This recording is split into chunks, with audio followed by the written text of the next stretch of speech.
Shalom Ubracha, nous poursuivons avec la quatrième Mishnah du quatrième Perek, Mishnah Dalet.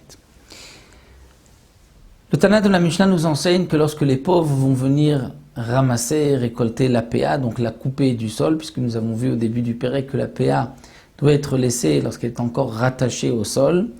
Donc les pauvres vont venir couper, moissonner le blé qui leur reste. PA en kotsrim ota b'magalot. Les Chachamim m'ont interdit de la couper magalot avec des faux. Aussi une faux, pourquoi?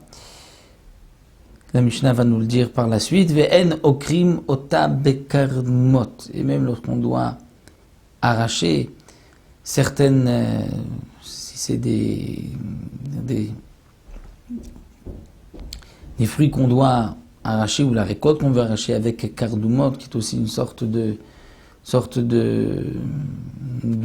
de pioche ou de marteau qui permettait d'arracher la récolte. On n'utilisera pas donc tous ces ustensiles, tous ces outils.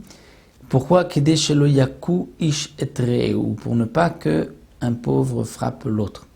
Et comme le Tosfot Yom Tov l'explique, d'abord parce que il y avait parfois beaucoup de pauvres dans un petit morceau de terrain, donc ils risquaient de se blesser.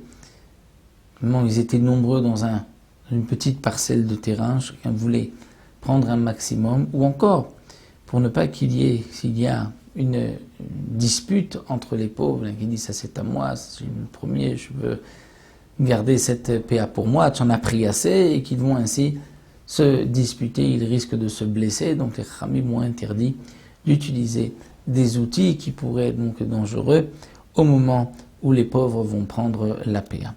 Donc voici pour la quatrième Mishnah, une petite Mishnah, et nous verrons Bezrat Hashem dans la cinquième Mishnah, est-ce qu'il y a une heure précise où le propriétaire du champ doit ouvrir les portes de son champ, où les pauvres peuvent rentrer à n'importe quel moment? Ça nous le verrons Bezrat Hashem dans la cinquième Mishnah.